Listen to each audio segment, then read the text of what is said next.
And a warm welcome to Monday's Richie Allen Show. How you doing? Are you well?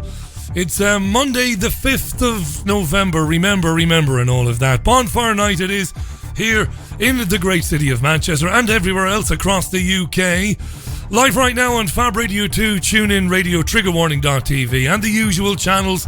You can tweet the programme between now and the end of it at 7pm through Twitter. It's at Richie Allen Show on Twitter. Let's do Monday's programme then. Good to be with you. Asking the questions mainstream journalists will never ask. This is your Richie Allen Show on richieallen.co.uk, Fab Radio 2 in Manchester, and triggerwarning.tv.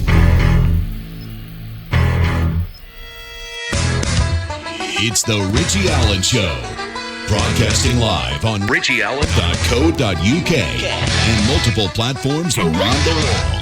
And now, here's your host, Richie Allen. Yeah, sorry about the slightly later start time today. Couldn't be helped. Don't worry about it, though. It's a one-off. Back to normal at 5pm tomorrow. I've still got a terrific programme for you. I think 90 minutes of packed content. We're going to look at the big stories of the day today in a few minutes' time. And just after the top of the hour, the wonderful Christine Hart returns to the programme. Journalist, author, psychic, brilliant lady. Lots to talk about with her. We'll talk about #MeToo, free speech, the media in the 21st century, and we will talk about psychic ability as well. It's going to be a fascinating chat. Christine Hart joins me at the top or just after the top of the hour. Monday's programme. Welcome to it. You're all right. Mad old day today, one of those days. Had things to do for the show, things to do with the future of the show and sponsorship and all of that. And one or two other domestic things as well. Hence the slightly late start. Thanks for bearing with me. I'm going to jump straight in because there's so many things I want to get through before Christine joins me. And I know I won't have time to do it. Before I say anything, though, the poor dogs and the poor cats. This isn't a soundproofed studio. It is an amazing feat of engineering, this studio. All bells and whistles, proper radio studio it is, but it isn't soundproofed. So you might hear the occasional bang. It's been fireworks and rockets all day long. When I say rockets, I mean the things that just make a massive bang, but don't send up any fireworks, and the poor dogs are driven mad by it. And I'm not a killjoy, never have been. I understand why people would want to put on firework displays at weddings, maybe at special birthdays, Halloween, bonfire night, New Year's Eve. I have no problem with it. What I do have a problem with is 3 weeks before bonfire night, you're subjected to this shit every day, and for about a month afterwards as well. There's no let up in it. There's no consideration. I'm not a killjoy, but enough already. Right. I've gotten that off my chest. Our dog is particularly terrified. I mean, proper, completely shakes out, goes trying to fit herself into the most ridiculously tight spaces, you know, under chairs, under tables. And yeah, okay, you're being a bit selfish, Richie. I'm not. Like I said, there are times when people should use them. I'm not a killjoy, but enough. 6 weeks around one day is enough. Right, okay. I had a lovely email from Ryan, by the way, who's in Enniskillen in Fermanagh. Excuse me. Ryan, if you're listening, thanks for your email. And thanks for setting up a monthly donation to the programme. It means a lot to me, mate. It really does. And I will get around to penning you a wee personal note later on. Ryan asks me about getting Dane Wigington on. Ryan's been listening to the programme for about a year. I've had Dane on before, and that's Dane Wigington, Geoengineering Watch. I like Dane, he's a good lad. He's not been on recently. Maybe we should dial him up and ask him to come on again in the very near future. And after asking me about Dane, Ryan asks me this. He says, Richie, I'm perplexed as to why you discount climate change, especially given the mass die-off in trees and insects, etc., when you seem to support the idea that climate engineering is taking place. It's worrying the shit out of me Not your views, Richie, but the fact we mightn't all be here in 10 years. Anyway, fair play, says Ryan, and keep up the good work. Look, I've made my views on this fairly clear. I've never seen any evidence that the industrial activity of man and CO2 created by man's presence on the earth is causing the climate to change. There is no evidence to support that. Right. Is man's activity, is the activity of corporations and industry in some places causing pollution so bad that it is affecting plant life and animal life on the planet? Of course it is. I've said that 1,000 times. You'd have to be a moron not to agree with that. Of course, the pollution of the air, the pollution of rivers. But that is a separate issue as to whether that issue, dirty industrial practice that threatens life, animal and plant life, is not the same as whether CO2, the offset CO2 created by industrial activity and by burning coal and by burning oil, that's a completely different issue. Whether that's changing the climate. Remember, they used to say global warming. And then because the planet isn't warming, not in the way they said it was anyway, they had to change. The planet's still coming out of the last ice age. But that's got nothing to do with the reckless practices of certain industries and companies that are polluting the planet, putting plastic in the oceans. That's a different thing. And of course there are people messing around with the climate through the ionization of the jet stream using, programs like Hart and other things. I've spoken about that time and time again. They're two different issues, Ryan. They're not the same issue, believe me. And hopefully I'll make it clear through programs in the near future. Few stories then that are important before Christine joins me. You'll have been following the Iran sanctions story today. The Iranian President Hassan Rouhani has responded to Donald Trump after Trump talked about why the US was reimposing sanctions on Iran. The Iranian president said that Iran would break the sanctions and that they wouldn't affect Iran in the way that the US intends. The Trump administration is effectively restoring all sanctions that had been lifted under the nuclear deal which was signed in 2015. Trump says these sanctions will hit Iran's oil exports, shipping and banks, and that the US hopes it will make it very difficult for anybody to do business with the oil-rich nation. But the Iranians are saying, well, no, we'll continue to sell oil, and there are customers who won't be paying any attention to these sanctions. There are customers there to buy our oil. Here's US Secretary of State Mike Pompeo today, and he was asked by a member of the assembled press corps to talk about Donald Trump invoking the TV series Game of Thrones when announcing the sanctions. Mike Pompeo. The administration has been consistent from, frankly, President Trump's campaign to the first day he was inaugurated about our intention. We understand that the Islamic Republic of Iran presents a threat to the United States of America, and we are determined to stop it. And, much has been made about this Game of Thrones. Qasem Soleimani responded, and I haven't seen any of you comment on that. This is a man who has American blood on his hands. He's killed American soldiers, and that's not funny. And the actions that the Islamic Republic of Iran are taking are not about little silly things that people get wrapped up here in Washington, D.C., but about very serious matters that impact all of Europe, all the Middle East and the world, and our young men and women who are in harm's way today. Our young men and women whom are in harm's way. Well, US soldiers shouldn't be in the Middle East. They shouldn't be anywhere other than within the confines or within the borders of your own country. What are they doing all around the world? Imperialism is what they're doing. Donald Trump has Bibi Netanyahu's head so far up his arse you can't tell where one ends and the other begins. He is a Zionist puppet. They said today Iran's the biggest sponsor of terror in the world. Nonsense, it isn't. The United States, Israel and the UK take that blue ribbon for sponsoring terror around the world and feeding Al-Qaeda and Al-Nusra and ISIS and all these other terrorist groups, Boko Haram. You could be here all day to get their oxygen, to get their money, to get their arms from the countries that I just mentioned and Saudi Arabia. This is about Israel. That's what it's about. I'm going to leave it there because long-time listeners to the programme will know what comes next. You'll know the script by now. I'm not going to get into it today. Brexit then. Briefly, Brexit. Dominic Raab is the Brexit secretary.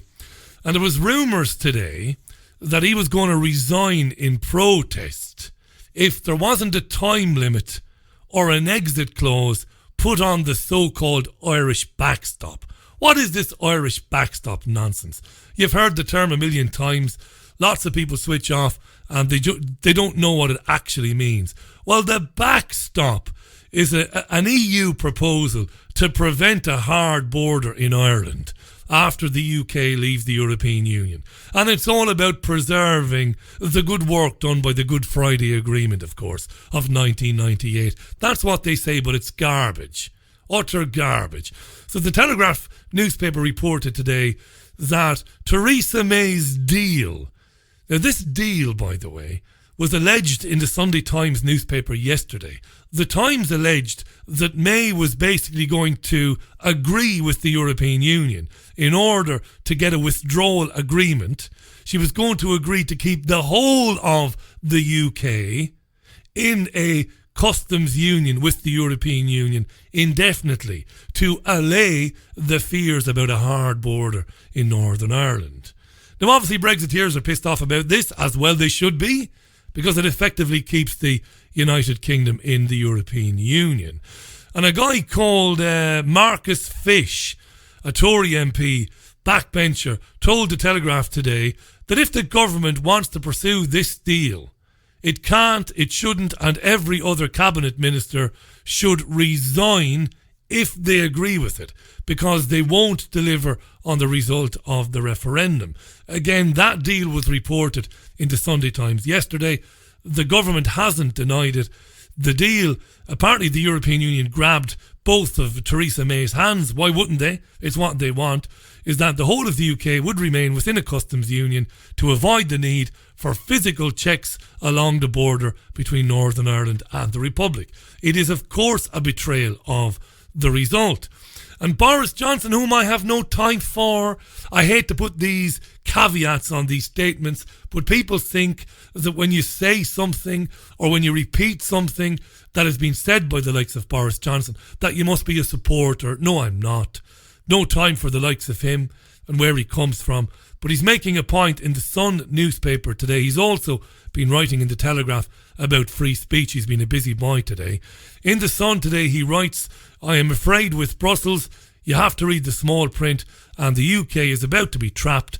We will be told that the UK government has triumphed because we have avoided the risk of checks and customs controls between Britain and Northern Ireland. We will be told that we have protected our precious union, but we have done that by agreeing that the whole of the UK will remain in the customs union and in alignment with the EU rulebook on goods, agriculture and everything else.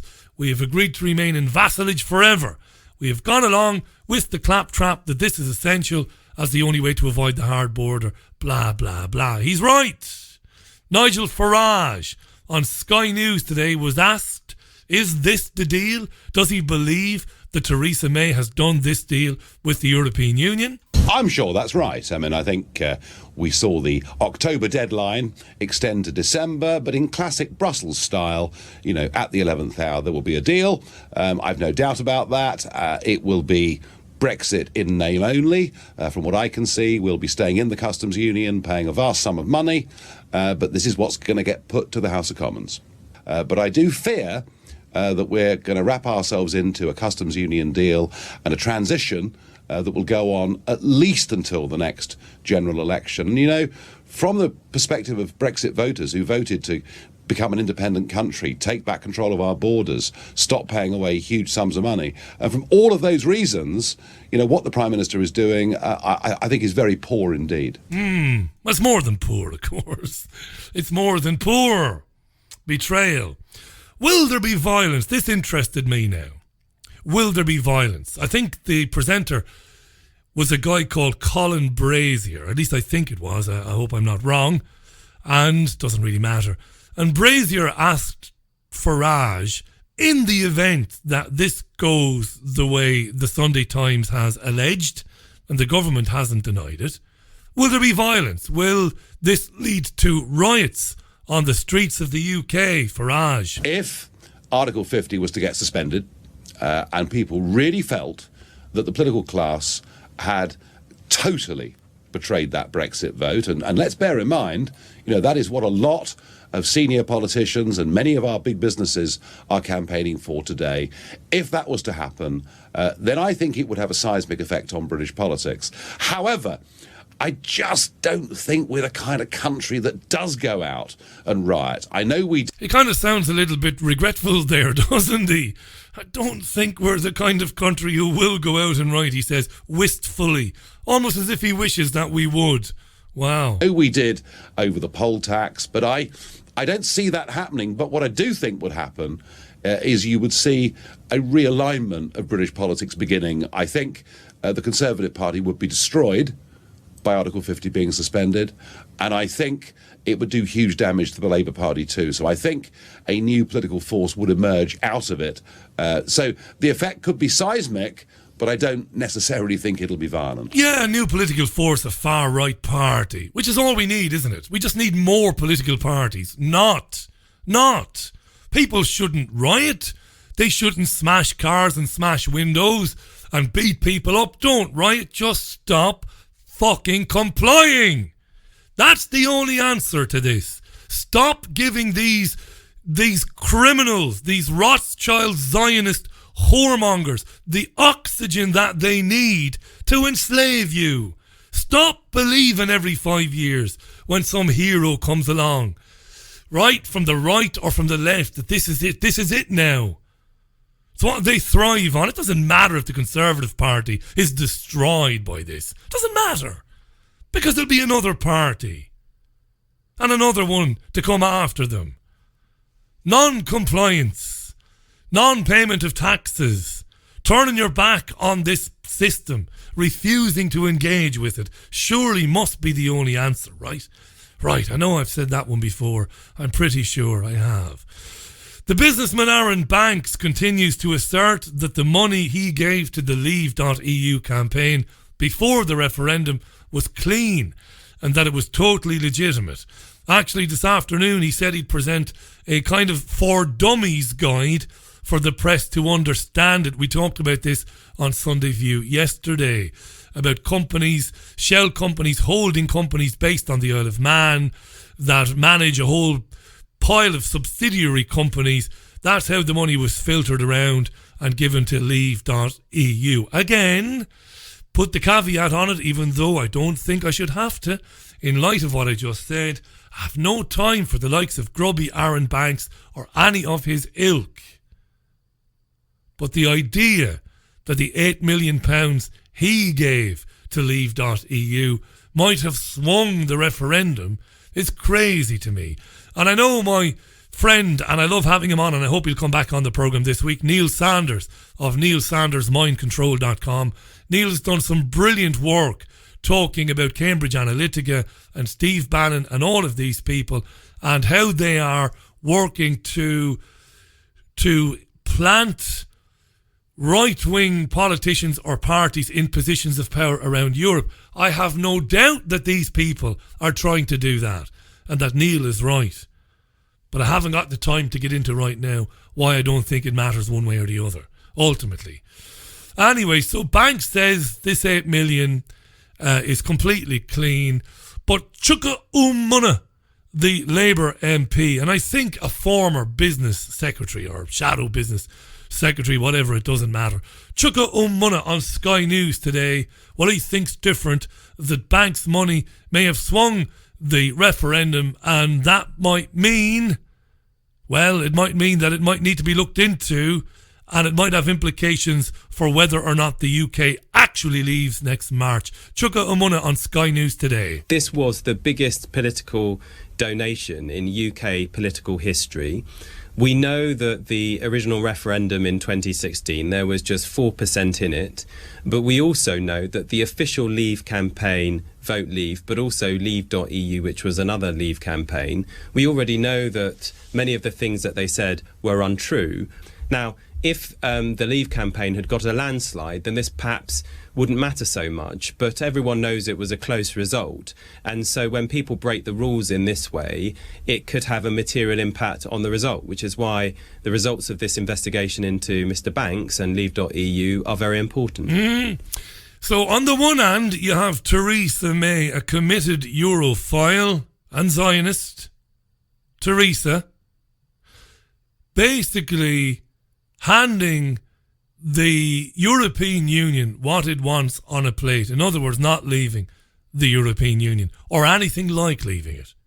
On the other hand, you have Munna and Vince Cable and Tony Blair and a whole raft of Remainers working to supplant the idea that the whole thing was filthy, it was dirty, it was corrupt, there was malfeasance, therefore the result must be illegitimate. That's what they're saying.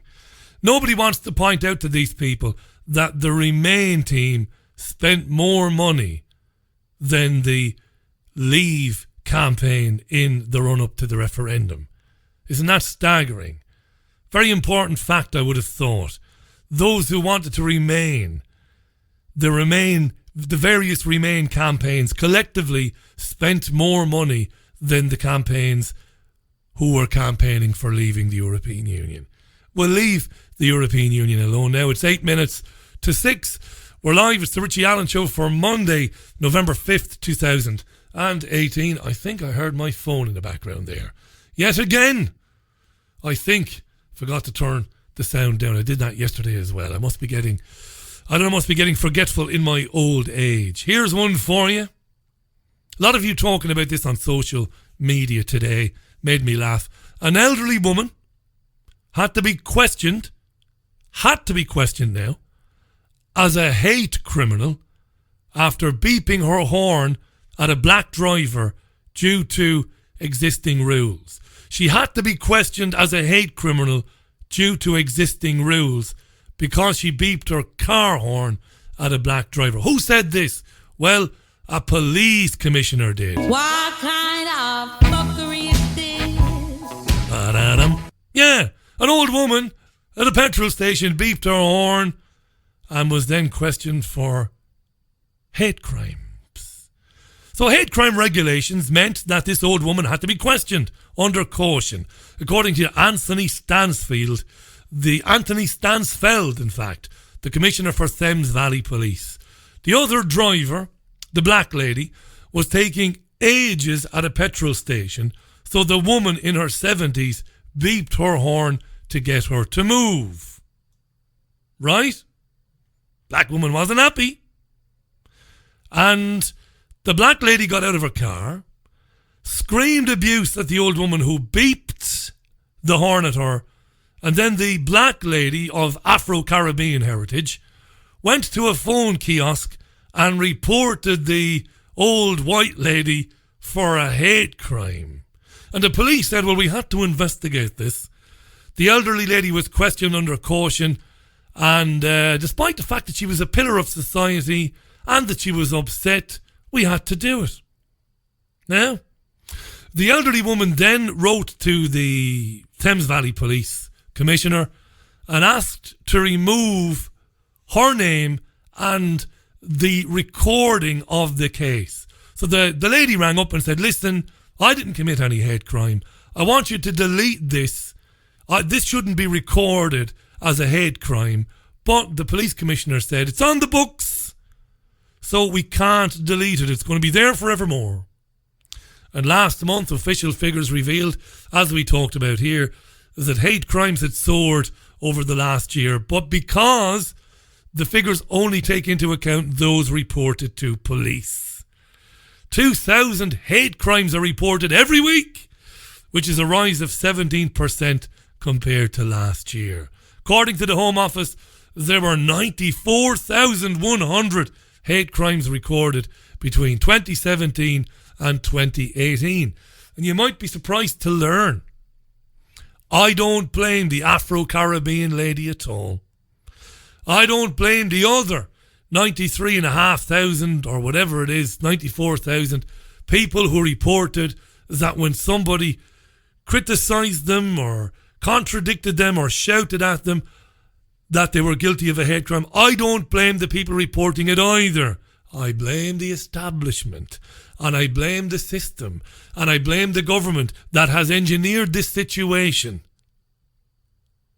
that has created this paradigm, where now if you say something to somebody that they don't like, and that somebody happens to be in a so-called protected group or vulnerable group, they can go and claim that you are a hateful bastard. No matter what you said. Beep the horn at you. Told you to hurry the feck up.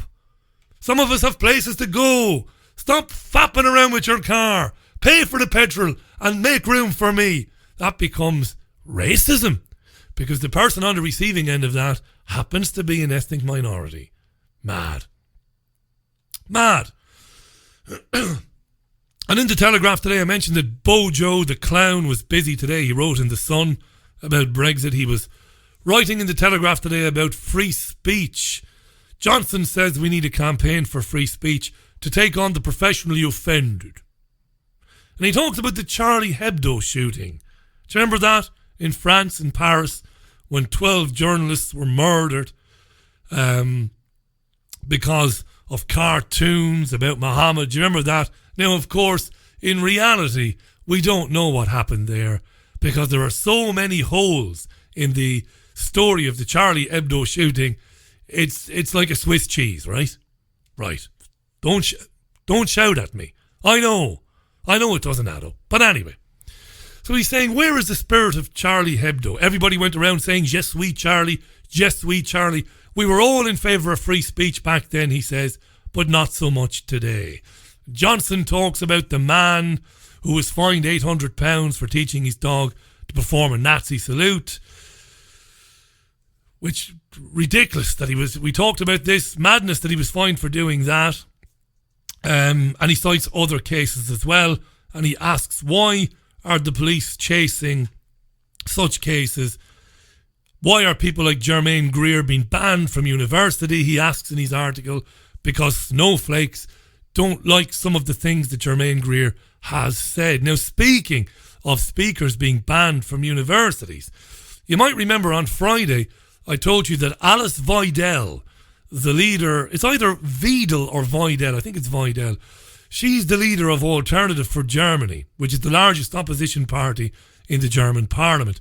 And she was due to speak at Oxford Union, Students' Union, next Wednesday, 2 days away. But an open letter signed by University of Oxford students, professors and alumni called on the union to show duty of care and respect for the diverse communities and cancel the talk. Believe it or not, the snowflakes have won. The talk has been cancelled. Alice Weidel won't be speaking at Oxford Students' Union because security concerns have been cited. Not good. So Oxford students, men and women, who might be very much interested in politics and global politics, they might have been rolling their sleeves up for a robust debate where they could challenge the ideas of Alice Weidel. Well, no, she won't be speaking. The lunatics have won again. Mohammed Shafiq of the Ramadan Foundation, well, he's only delighted. He's only thrilled that Oxford Union have cancelled the appearance of Alice Weidel. Well, this is not about free speech. This is about a hateful, racist and xenophobic political party that has caused many minority communities in Germany and around Europe a lot of pain and suffering. And the reality is that if these sort of fascist, racist organisations are given a platform, then their agenda becomes mainstream. There is an acceptance, if you like. If people are seeing that their views being expressed in the media, then that somehow will attract people to their cause. her record speaks for itself. You were talking to somebody from the AFD there who said he wasn't racist. Well, I'm sorry, but the many examples of Nazi salutes, many examples of discrimination and harassment of Jewish people, Syrian refugees, Muslims, minority groups, lesbian and gay community, the list is endless. And somebody like that should not be welcome in such an esteemed institution like Oxford Union. Yeah. Madness. Writer Benedict Spence is not happy and explains why, and in doing so he completely debunks the ridiculous argument made by Mohammed Shafiq. I would disagree with what he says as to whether or not they are mainstream, whether, actually they are now mainstream, these views, and whether or not you like that is beside the point. They are the second largest democratically voted for party in Germany. What we should look at is why it is that these views are now mainstream, and I would suggest it is largely because these views have been marginalised, ignored, and fundamentally not engaged with. And if you don't engage with them, you don't get to disprove them. If you just sit there and say, no, we're not going to listen to you, well, that's not actually arguing against the point. It should be really easy to argue against many of the things that the AFD stand for. A large part of the problem is that people just refuse to take that stand, and that is why, I believe, because they haven't really been held to account, they haven't been taken to a task, all you have is people just saying they are this, they are that, they are the other, without ever engaging with them. That has helped to foment the support that they now have. Simple as that. Simple as that. There's a lot more I could say there, but I won't say it because I don't have time, and I think you've heard it all before anyway.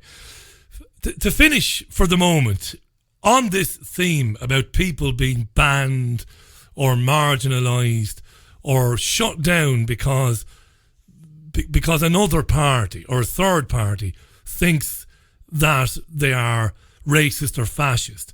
I saw something interesting on RT this morning. Apparently, over the weekend, a far-right group called Northwest Frontline Patriots, now I've never heard of them, came to Liverpool, presumably to march there, but were confronted by so-called anti-fascist groups and were not able to leave the train station, interestingly enough. Here's a snippet from RT. You will hear Paul Sillett from United Against Fascism, but first of all, you'll hear the Liverpool City Councillor Anna Rothery. Have a listen. Anna Rothery first, Liverpool City Councillor, then Paul Sillett from United Against Fascism. Well, today we've had the Northwest Patriots trying to come to the city to spread their hate. They've come in through Moorfield Street Station, or attempted to, but because we're such a strong city and we're so against these people coming here, they didn't make it out of the station once again. The likes of Steve Bannon and many others of his ilk are directly influencing and helping to channel large numbers of funds into people like Tommy Robinson's pockets. And they have internationally, they are building. Greece, Italy and elsewhere, as I mentioned, Germany and so on, these people are building. It's going to be a challenge for us, but I have every confidence, because of things like today, we can stop them. A challenge for what? To stop them doing what? To stop them from assembling?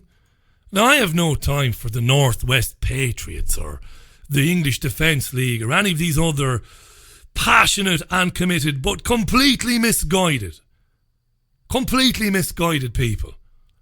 No time for them. Anybody who's listened to me for years will know that. No time for them.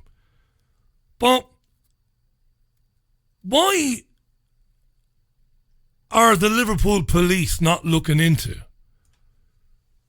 why a group of people were prevented from leaving a train station in Liverpool by another group of people who declared them basically persona non grata?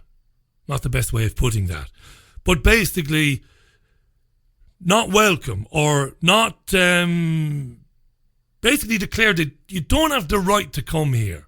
You can't leave this station and come to this city. We're going to prevent it. What happened to the right to assemble peacefully? What happened to the right of free speech? What happened to the right to move around the country? No matter what part of the country it is, so long as, of course, you're not breaking the law. You're not imposing yourself on other people. What happened to that? Staggered me, that. It really did, listening to those people there.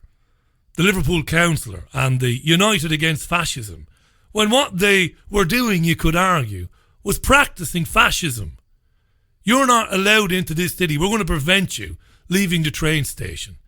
And we're going to prevent you from speaking. We're going to deny you your civil right, your human right to assemble and to hold your posters and to hand out your leaflets. However repugnant we might think you are, you've still got that right. I'd love to know what Merseyside police thought of that. I doubt I'd get a response from them. I'll be interested to hear your response to that. It's at Richie Allen Show on Twitter. At Richie Allen Show on Twitter.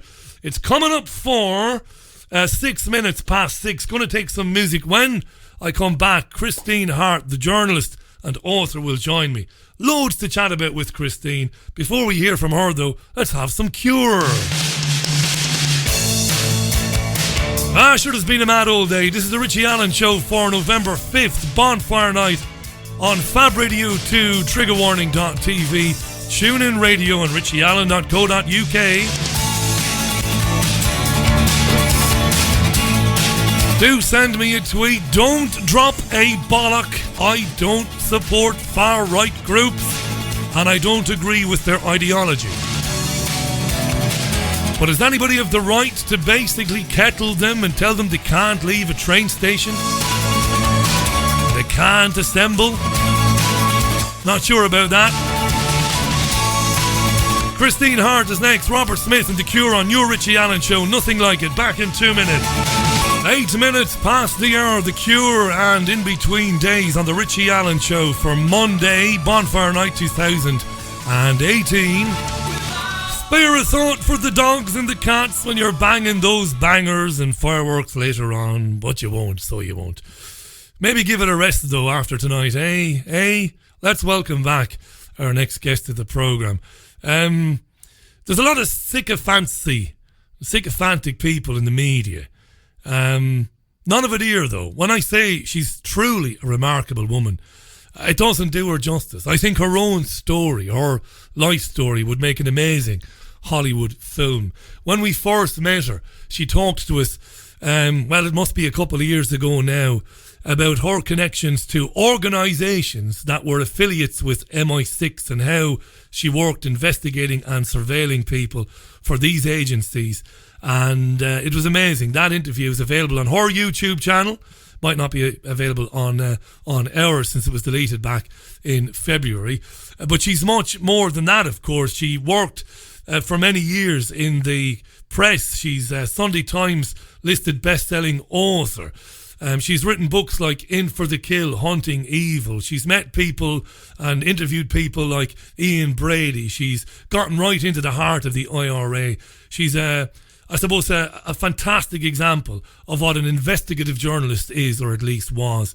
You can read more about her, find out all you need to know about her on her website, which is ChristineJoannaHart.com. Let's welcome back to the programme our friend Christine Hart. Chris, welcome back. Hi, Richie. How are you? I'm well. I'm coming through. Yeah, you're coming through really well. It's a lovely microphone. That's no joke either. When I said it would be an amazing script, that it's a Hollywood story, isn't it?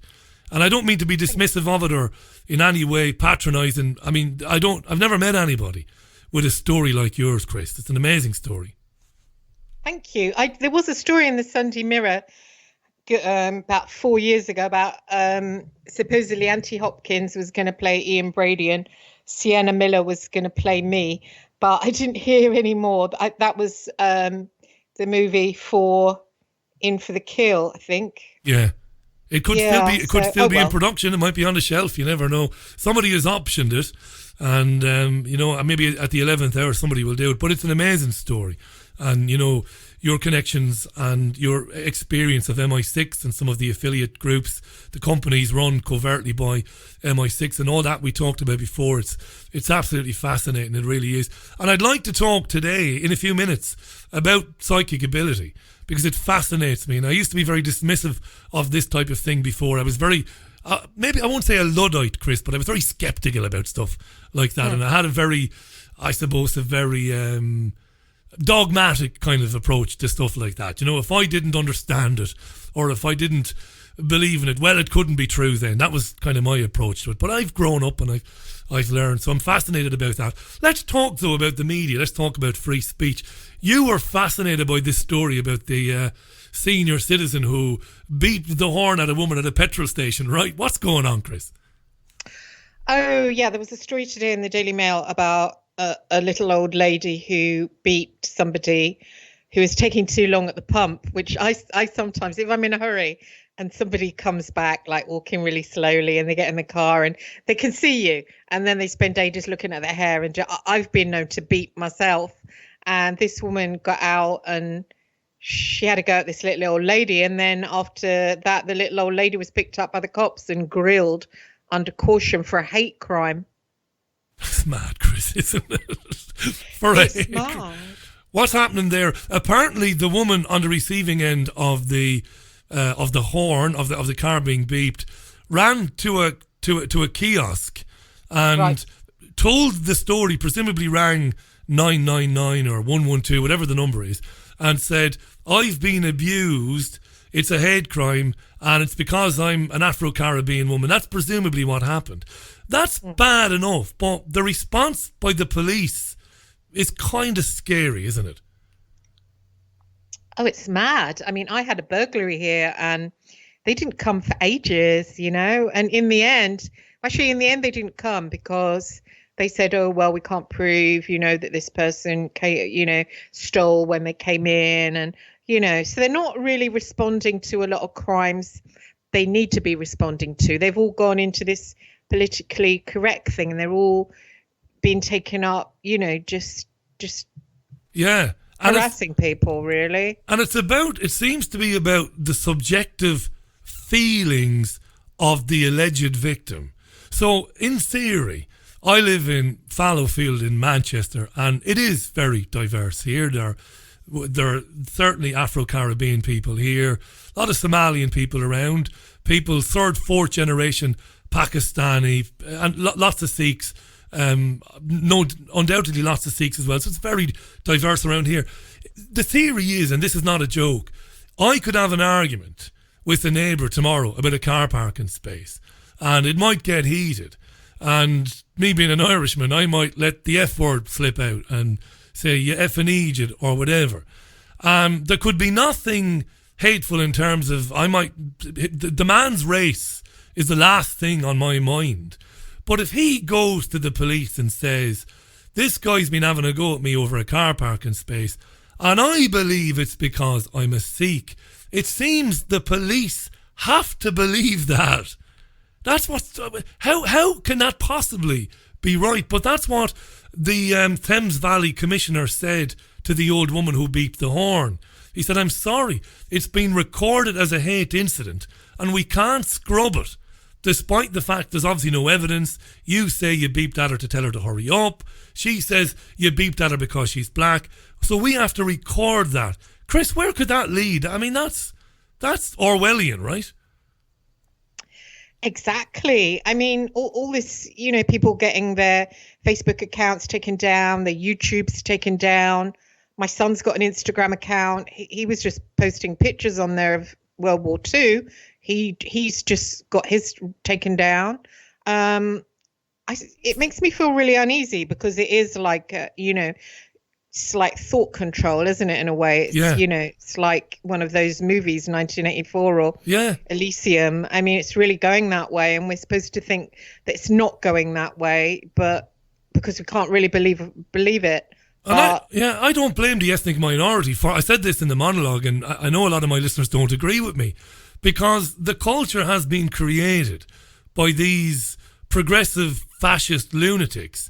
They've created the culture and they've made it easy. They're encouraging minorities, and minority doesn't necessarily mean a black person or an Indian person or a Caribbean person. It could be a gay person or a transgender person or whatever. They've created this culture of victimhood, and they're almost encouraging people to come forward. Didn't Yorkshire Police tweet out about 2 months ago?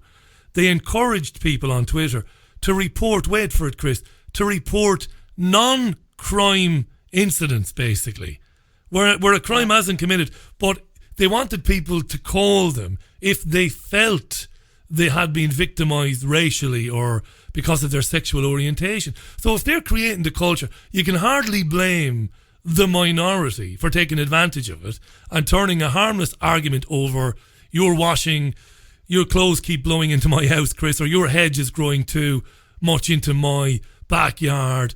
And rather than deal with that and that dispute, they're encouraging the minority to say, oh, well, it's not really about my hedge. It's because he's racist. Why was your son's Instagram? What did he do? Post about World War II? What did he do? Post some pictures? He posted some pictures. I said, what were the pictures of? SS soldiers. He was just really interested in, the whole thing, Nazi Germany. They're studying it at school. So he put pictures on his Instagram. He's obviously not, some kind of Nazi. No. And got taken down. So I thought, it's kind of odd, isn't it? If he'd have, why do that? I thought, who's doing this? Who's removing it? If it would have been any kind of other warrior, like Mongolian warriors, would it have, what was the deal with the SS soldiers that you can't study them, they're quite interesting why they did what they did. Yeah. They should be studied. They should be looked at. Who is deciding that we shouldn't even think about them anymore? Lest somebody be offended. It's crazy that. Because what's happening... Who's doing this? Who is doing it? Context, Chris. You see, as an award-winning journalist, you know all about context. Context is at the forefront of your mind when you're writing an article. What's the context? What's the relevance of it to people? And, students about to sit exams or studying that period of history, that's the context. If you're talking about things that happen and you use a photograph to illustrate a point, it seems like they want to remove context. Even I was criticised about a year and a half ago, heavily criticised by a listener who denounced me and said I won't be listening ever again because I used the N word. But in context, I read a story about somebody who'd been using it to abuse somebody, and the context was that is genuine racism. The minute you use words like that when you're arguing with somebody and throw those words around, the black person on the end of it has every right to say you're a racist, you're being abusive, you're using that word. But apparently the journalist and the broadcaster, I can't use the word in the context of telling a story. I can't say he called him a N. Can't use that word lest somebody become offended by it. Context, Chris. That's what are we? Where are we going if we remove the ability to use words in their context? You know what I mean? Well, exactly. And I feel actually that we all are racist to a certain degree. Like, I could have had a really bad experience with someone Irish, and I get a really weird feeling around Irish people. I don't I'm saying I love the Irish, but but it's possible, I maybe had a bad experience or this or that. I grew up in a kids' home. I grew up in care and council care, Hillingdon Borough, and there was a lot of black kids, and they were very black power. The boys and the girls were very black power, and very into some guy, Haile Selassie, something like that. I can't remember the name. Yeah. But they, they were allowed to be like that. And we, weren't allowed to say, well, we're proud of our race. And I remember one day, I said something to him which was a little bit racist, and they chased me down the street and dragged me back. And they said, right, which out of you white kids is racist? So I said, I am. And all the other kids said, no, we're not. And they said, we actually respect Christine because she's saying she's owning up to being racist. And it was only then, this big turning point, because it's fashionable to be racist when I was younger, when I was younger, did I realize that actually I wasn't. It sort of was a big lesson that, the black kids were awesome. Yeah. That's fascinating, Chris. You're not that old, first of all. It's got to be, the point's got to be made. But that's fascinating. What Chris is referring to there is Haile Selassie is the former Ethiopian emperor, and in the Rastafarian belief or movement, you could probably call it, he's a messiah. He's believed to be the returned messiah. Basically, he's effectively believed to be God. and a lot of militant African Americans and black people in the UK, would look up to him a lot. What you're saying is there was a time when people could be militant, not just black people but white people, but yet people coexisted, Chris. All right, there may have been some problems, but nothing like the problems they want us to believe exist today, when today there's no proof of it. But back then people said what they thought, even if it was racist and foolish. People just said what they thought, and that was that, right?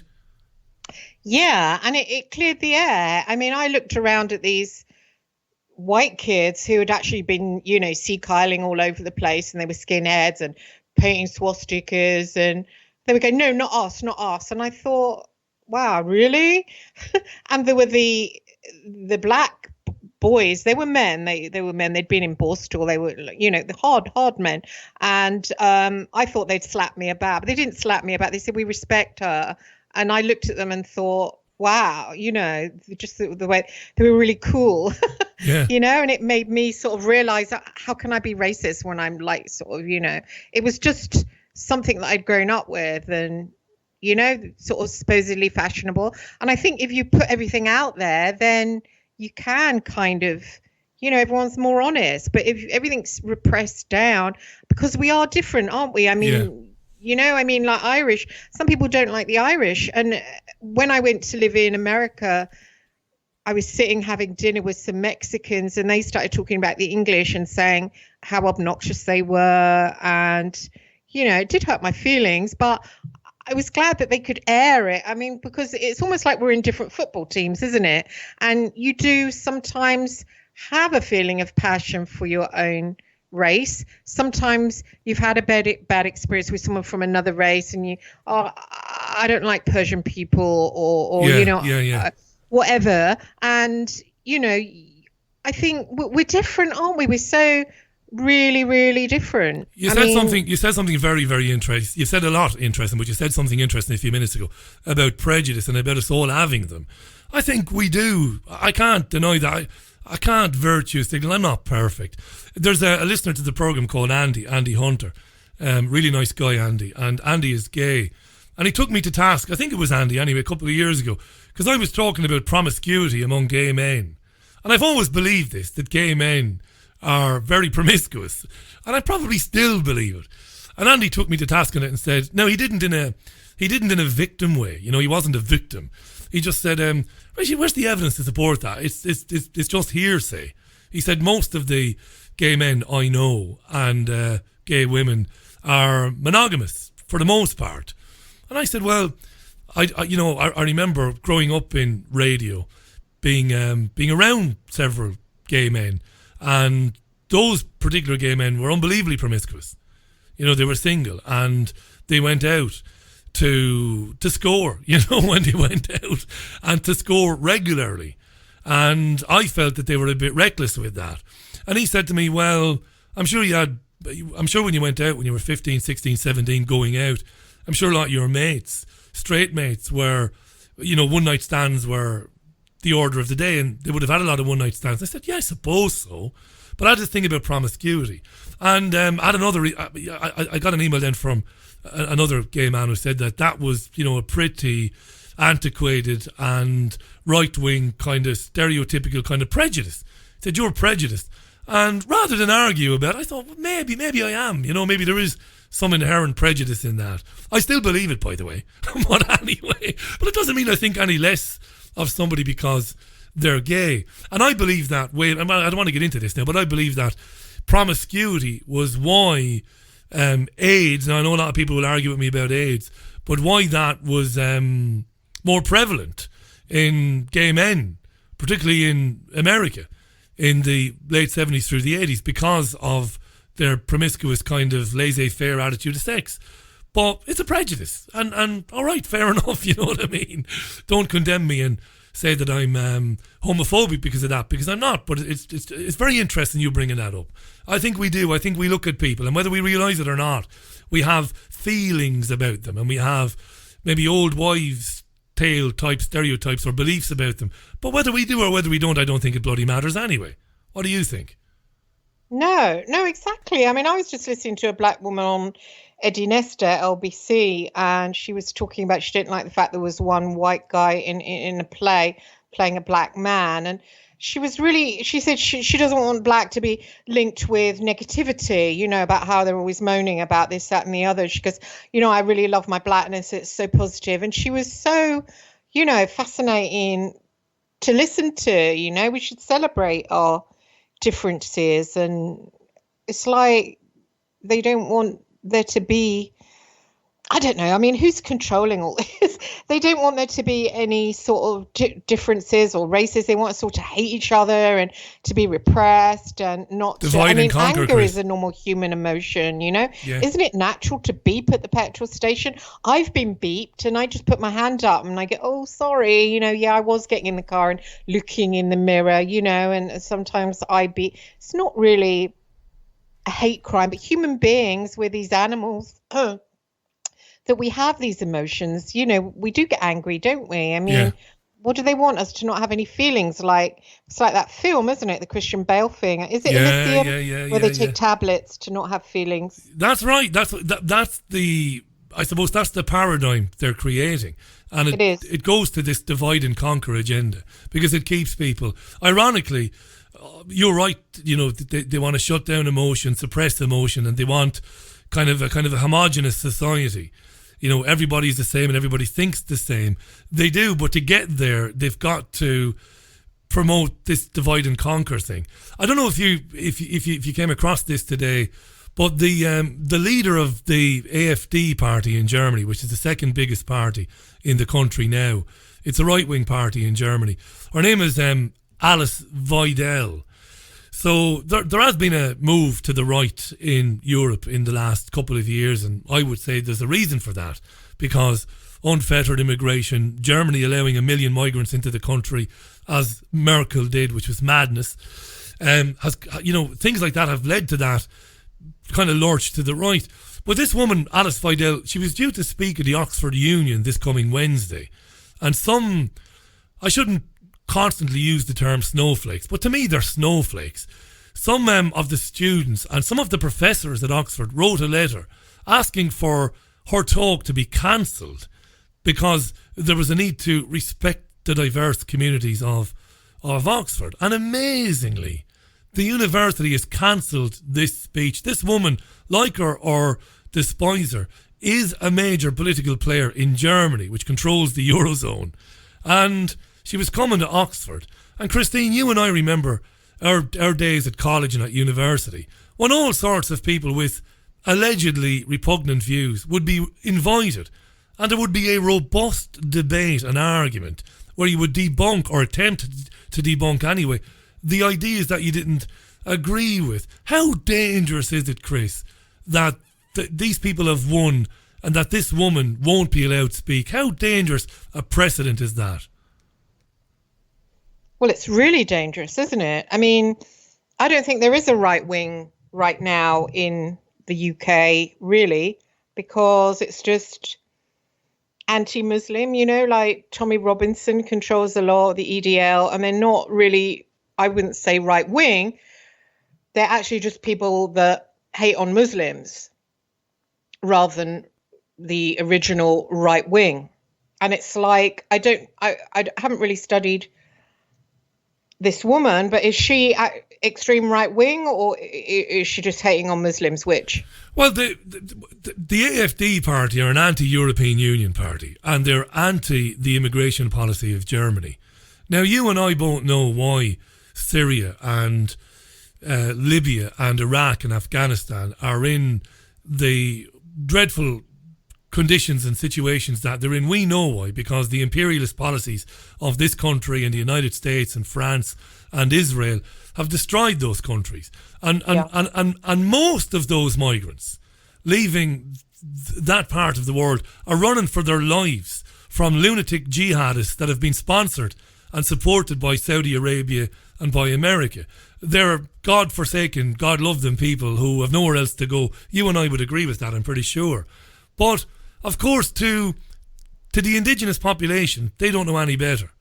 They get their news from, Bild or from Germany's mainstream television news channels. They don't know any better. To them, it's just 1 million migrants arriving in the country, which causes problems. It impacts on public services, of course, and it impacts on employment. So they don't know any better. So into the mix then comes these right-wing parties, like Alice Vidal, who say, well, you know, if we got elected, we'd stop the immigration, we'd shut it down immediately, and, you know, we're anti-European Union, that sort of thing. That's where they're coming from. I wouldn't say they're racist, these parties, or anything like it, but they're tapping into, I suppose, the zeitgeist, kind of public opinion, that, you know, people on the right are fed up that they think that they're not being listened to. Nobody's paying attention to them. I suppose, Chris, this is historic. This has happened decade after decade after decade. When people's feelings and when their opinions are ignored, there's always going to be the Tommy Robinsons, right? There to listen to these people and to allegedly represent them. And I think that's happened for forever, Chris, hasn't it? Yes, but Tommy Robinson's odd. I mean, he and I had an argument on Twitter about a year ago now, and I was talking about how we've been flooded with Eastern Europeans here. And he said, well, that doesn't matter, but what matters is the Muslims coming. I mean, I look around where I live and I can't see any Muslims or Syrians. I see many, many people from Eastern Europe who are swamping the UK, but he doesn't mind about that. So he isn't actually representing working classes. He's just hating on this particular group and saying that if they're coming from these war-torn countries, they're going to be terrorists. I mean, I think they're going to have some kind of post-stress traumatic disorder, definitely, and they do need help. But I don't believe they're all just going to start turning on us and turning this place into some kind of war zone. I mean, what do you think? Maybe I'm stating something really unpopular. I think you're largely spot on. I think amongst the migrants will be, and again, the irony here is chokeable. Among those migrants, there will be some lunatics, but they will be lunatics that have been trained and funded and sponsored by our governments, ironically. But you're right, there'll be a minority. The vast majority of people running for their lives from these countries are people whose houses have been flattened, whose husbands have been beheaded by these head chopping nutcases. Again, I have to keep saying it, sponsored, funded, trained by the West. That's the sickening reality of it. But I'm very interested in what you said about Robinson. Of course, Robinson, or Lennon, Stephen Lennon as his name is, doesn't want to talk about the fact that Tony Blair and the Blair government largely allowed tens of thousands, if not hundreds of thousands, of low-skilled workers from Eastern Europe into the country after these countries, you know, acceded to the European Union, and they were able to take advantage of the fact that they would work for less and work for less favourable working conditions. And of course, companies and corporations in this country took advantage of that. But in inner cities all around the country, low-skilled British workers and semi-skilled British workers were all of a sudden screwed, Chris, because you had these people taken effectively, and I know it sounds like that, it sounds Alf Garnett almost, doesn't it? It sounds very Alf Garnett, taking our jobs, but they were. And you're right, largely Eastern European. You're spot on, Chris. They were, and you know, they've clogged the National Health Service. I know this is unpopular to say it, but I'll say it. And I don't know, what are they doing here? It's like they didn't come here because they want to be in England. They didn't flee from a country that's war-torn. They just came here because they thought the going was good. Now, what I say, why not send them all back, because Poland doesn't want to accept people from Syria, and let the refugees come here and let's help the refugees. I really don't think they're going to start bombing us if we make them welcome and help them, you know, and make Poland great, you know. Let's have some patriotism there with the Polish. Make Poland great. Don't just abandon it, you know. I mean, make it great. Yeah, it's interesting. They used to be a very patriotic people. Yeah, I mean, membership of the European Union means that you accept the free movement of people around the bloc, the European Union as a whole, and that's what happened. And I've, again, not to be currying favour with anybody, I never blamed the Eastern European migrants for taking advantage of the opportunities that were presented to them. You know, the health services, It's not the best health service in Europe. My other half would argue that the one in France is much better. I think she's right looking at it pound for pound.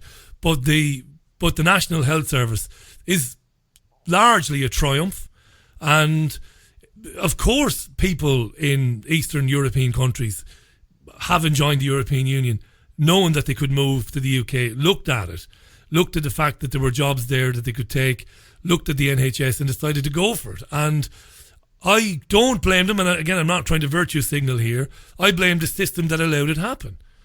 Exactly, Richie. And where is the political party that's sticking up for them? They're sticking up for the working class men and women, the boys, the males that normally go into the building trades, the plumbers. That's all not there now because it's been taken by people from Eastern Europe. The girls, the working class girls that want to go into the shops and that kind of thing, that's not there for them either, and it's not really right because nobody is taking care of them, and all you have is this likes of Tommy Robinson. Why does he call himself that? He doesn't know his name. Yeah, he's a convicted fraudster. I don't know if it's down to the fact that he was convicted for fraud. I don't know what it is with him. No. It's a thing. You see, all he's not sticking up for those people. He doesn't care that this country will be completely swamped by people from another country. He doesn't care about that. All he cares about is Muslims, the whole thing. And I think you have to look at the fact he's been funded by Israel, to hate on Muslims. Yeah, absolutely right. Well, of course, Tommy Robinson, Richie, in case you didn't know, it's a name made up and I know people say, oh, you've got that wrong. He's called after somebody that died, whatever. But it's like me calling myself Wanda Good Fairy and saying, oh, no. I'm not trying to influence people about who I am. There's a girl over there called Wanda Good Fairy, and it's her name.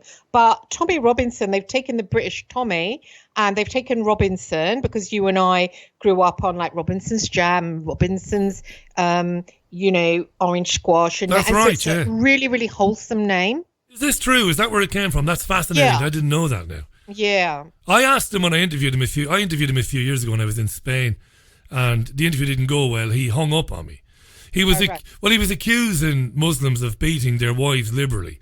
And I said to him, but weren't you arrested by an off-duty police officer for battering the bejesus out of a woman who used to be your girlfriend?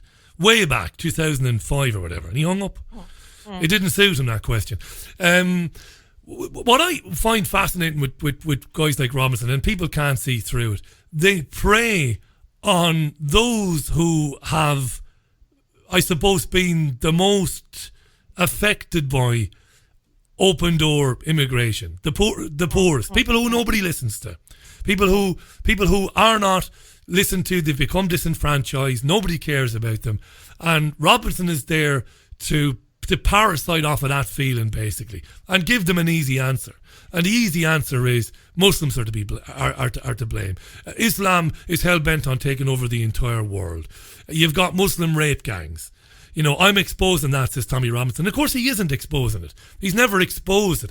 It's been exposed by people in Rotherham, by social workers, by police officers like Maggie Oliver and others, and the brilliant barristers who have successfully prosecuted in the last couple of years dozens of men, Pakistani men, who have been grooming young white British girls. Robinson never exposed any of that. He made hay while the sun was shining, while those people were being exposed by third parties. That's all he is. And throughout history, there have been people like him there for the downtrodden, the disenfranchised. Oh, I've got all the answers. And he's nothing but a genuine racist.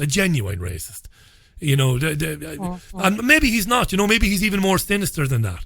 Maybe he isn't.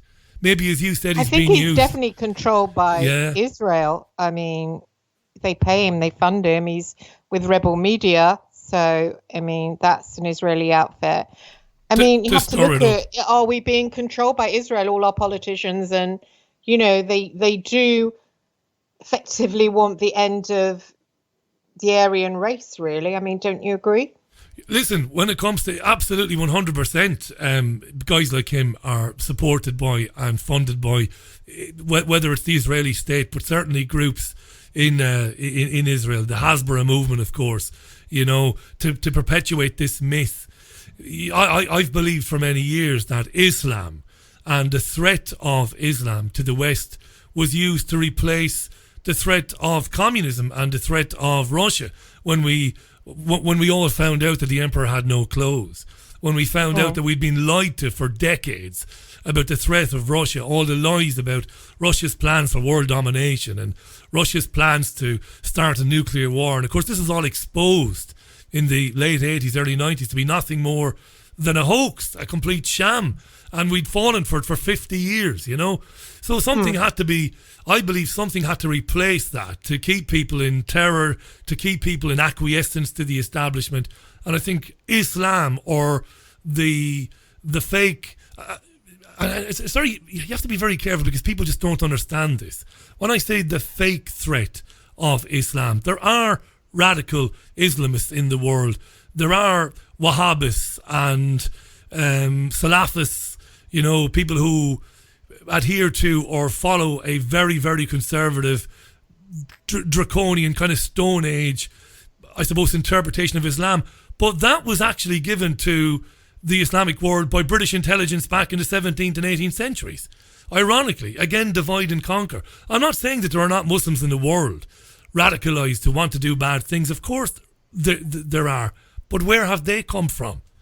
Of course, again, funded, armed and trained by Israel, Saudi Arabia, the United States and the United Kingdom and France. You're absolutely right, Chris. But of course, when you start talking about Robinson, because things have become so polarised, and because people are falling more and more for this left versus right nonsense, people think that when you debunk Robinson, oh, you're a crazy lefty and you don't realise that there is a threat from radical Islam. Well, there might be, but that threat has been created by your own government. And that's just my opinion. What do you think? I know, we're totally on the same page. Yeah. I totally agree. But then you have to look at David's point of view. You know, I was listening to some of his lectures, the Australian Wembley. They're so good. And, you know, about we're under archonic control. And of course, these archons, they do come through a certain race. And, you know, certain races got control now. And we're actually... You know, I think this place, and a lot of people disagree with me, they say, well, things are getting better, you know, blah, blah, blah. But I think things aren't getting better, not at all. And it's going to get darker and darker. I actually think it's end times. I mean, I really do. But I just think there's going to be some kind of really, you know. Let me ask you about that, because it's very interesting you saying that. Let me do a quick recap, because we've got about 10, 11 minutes left. And I want to use that time to talk about psychic ability and what you've just said there. Christine Hart is our guest, folks. You know all about Christine. Sunday Times best-selling author, journalist for many years, written for more national newspapers than you can think of. When we first met Christine a few years ago, it was through David Icke, actually. David put me in touch with Christine. She just mentioned David there, and she talked about her experiences around MI6 and about clandestine organisations run by MI6, spying, monarch mind control, brilliant stuff. Go to Chris's YouTube channel to find those interviews. There is only one Christine Hart, and if you put her name into YouTube, you'll find her channel very quickly. You say you think we're coming towards some sort of, you know, I don't want to use the word Armageddon, but some sort of end times. And that interests me because you've got psychic abilities, and it's one of the reasons why you were targeted back in the day by organisations controlled by MI6. Is that a feeling you get, Chris? How does that manifest, you feeling that we're heading towards some sort of real, I don't want to say explosion, but some sort of major event? How do you feel that? How does that come to you? Well, as you know, I grew up in an orphanage, a Jesuit-run orphanage, and they basically kind of, you know, cut me up in little pieces and put me into the Monarch program. And it does break down then when you get to age 30. And I was able, I'd always used like my really strong sixth sense, like working for the News of the World, working for the Sun, working for Murdoch. I was a slave basically for Murdoch. And I did get paid, but not as much as I should have done for doing things like infiltrating the real IRA, et cetera, et cetera. And now I'm out of that, sort of being cast aside. I have grown to use that ability for myself or to help others. And it's just a kind of knowing that Luciferianism, Satanism is on the rise. And of course, the controllers of the earth are Satanists. They are using children to get their energy. They are sacrificing them. And none of us know this. We're all kept in like a really, really dark position. And I do believe that they want to make this earth colder and colder. That is to take down the energy until it's in a sort of really icy state where you've got no feelings. The heart chakra is completely destroyed in us. I mean, that's why they took out Diana, because she kept it pumping. They want to rip that out, and we're all dog eat dog. We all hate each other. So our heart chakras are completely ripped out, and it becomes somewhere where Satan can descend and can make his home and really descend here, because they want to descend here and actually live here. And they are hosting off the controllers right now. You know, these entities, they are, whether they're fallen angelic or archons, I think they're probably archons. I think they're different from the fallen angelic, actually. That's only my personal opinion, but it's definitely going to get to a point where it's going to be Satan's kingdom totally. I mean, it's a little bit, there's a fight going on at the moment, but I think it's going to come to a point where it's just blackout, you know? Yeah. There's a feeling, I've noticed it in the last couple of years. I'm not particularly sensitive, I don't think, but I've noticed that in the last few years. This is a beautiful city in terms of the energy, Manchester. It's always been, for anybody who's ever spent any time in it or known it, forget the football now and all that nonsense. It's a wonderful place filled with salt of the earth type people. I know this sounds very cliched, but there's always been an amazing energy of warmth in a city that can get very cold in the winter, ironically. But people have time for one another here traditionally. And it's a massive city, Manchester. They say Birmingham's the second city in the country. I don't believe that. I believe Manchester is massive. It's been expanding for years and years and years. It's huge. But you know what I've noticed in the last couple of years, Chris? That energy is changing here. There's a lot of anger around. A lot of anger. And you see it manifests itself not just in the obvious places like on the roads with road rage, but with people's interactions in the high street, in the city centre. There's been a change. There's a tangible, obvious change in the energy in this city in the last few years, as far as I can feel it. I think there's a lot of anger, and people are being, I don't know, people are less inclined now to speak to one another, to have a bit of time for one another, to look out for one another. And it's becoming a very, I know Mancunians listening to this are probably going to crack up, they won't like me saying this, but I think that it's tending towards London now, I think. In terms of that, people couldn't give a damn. But it's very, I mean, because London is dog eat dog and everybody's after the grand prize. And they've made life so hard, like rents are so expensive and food is so expensive. And so everybody hasn't got time for each other. We're all on massive survival mode. And that's the way, that's the way they want it. And it's going that way. I don't know if there's a remedy. Obviously prayer and keeping ourselves Christ-centered and keeping our hearts open. There's that, and just being kind to people, just opening our hearts to people, and in that way we can do battle with the enemy, because all of us are just here for a temporary. It's like a sort of stage play. We're just here temporarily. And I've noticed more and more, Richie, that when I meet people, I'm sort of lying down, just about to go to sleep, and they come to me astrally. I think a lot of us and a lot of young people are becoming astrally conscious now. They're really going to a new level. There's a new consciousness coming to town, which is good. Well, I was just going to say that would be a positive thing, wouldn't it, if it were true? And I'm not going to dispute that it is. I don't know. I do agree that it's never been more easy. It's never been easier to, I mean, you mentioned David Icke, who would talk about low vibration energy, and I think there is a state of low vibrational energy around. It's never been easier for people.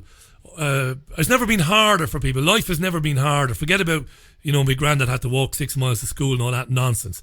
This generation, it's never been as hard as it is now for youngsters, to support themselves financially through life, to get someplace to live, to hold on to it. It's never been harder. And because it's never been harder, it's also then consequently never been easier to hate and to look at the other as the source of your problem. So whether that's to blame Muslims or, to blame Eastern Europe or to what. But what you're saying, if that's true, if youngsters, because I see youngsters being stagnated through addiction to mobile phones and addiction to social media. But if you were seeing something different, I'm glad to hear that. Well, no.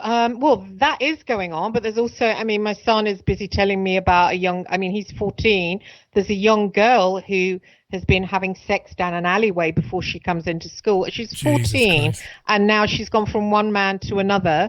There's another girl in the class who's sending naked pictures of herself to half the classroom.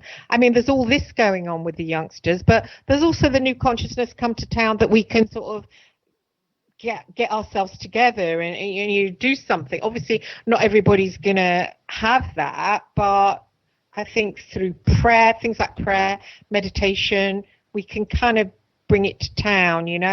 Our children are going to need a lot of help because there's all this. They've got that internet-y kind of, all that going on that we never had.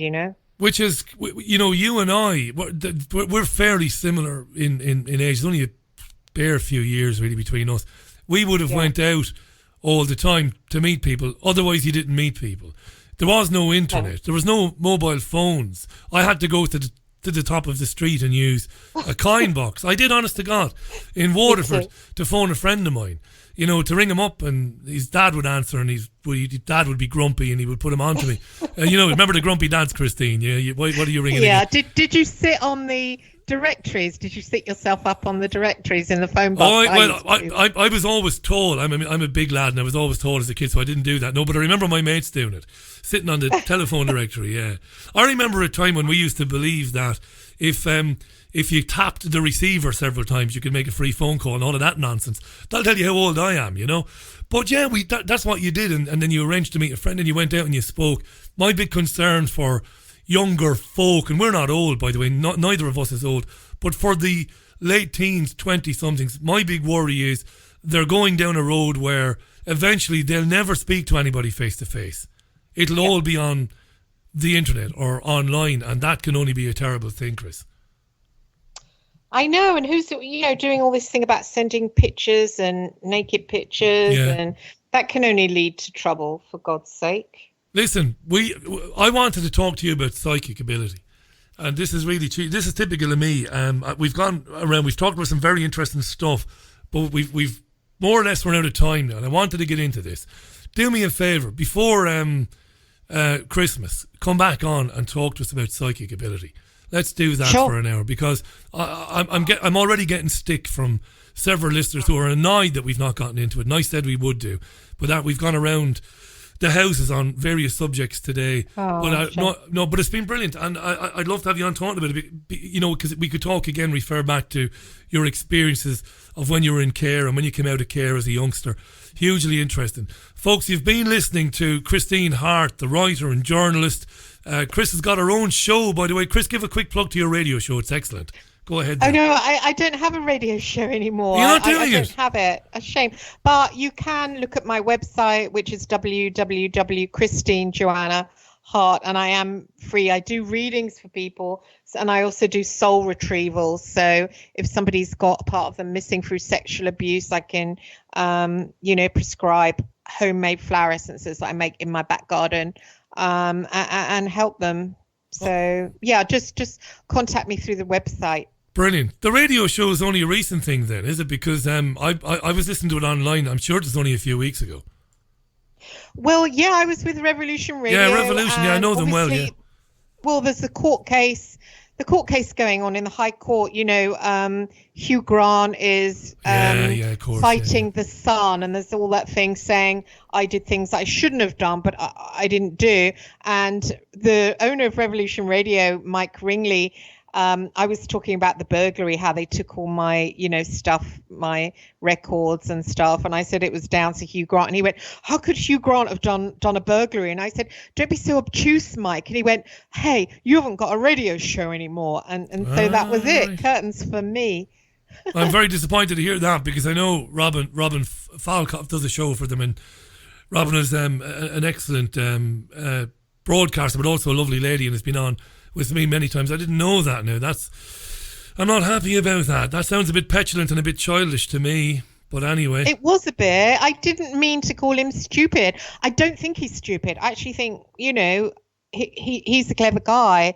And, so, but there it is. And I'll have to get up with David on his shows. I'll have to be his sidekick. And yeah, absolutely right. But listen, you've got, but you've got the nous and the wherewithal to record and broadcast yourself and put it up on your YouTube channel, or record it and give it to me, and when I'm finished my show at 7 o'clock one evening a week or whatever, I can put it on when I finish. There's plenty of things you can do to get yourself back on the air. No, not at all. Look, it was great catching up with you, Chris. We covered a lot of really interesting things there. It's fascinating having you on. ChristineJoannaHart.com is where you'll find Chris. Great to have you on, Chris. Look after yourself, and before Christmas, let's do a bit of psychic stuff.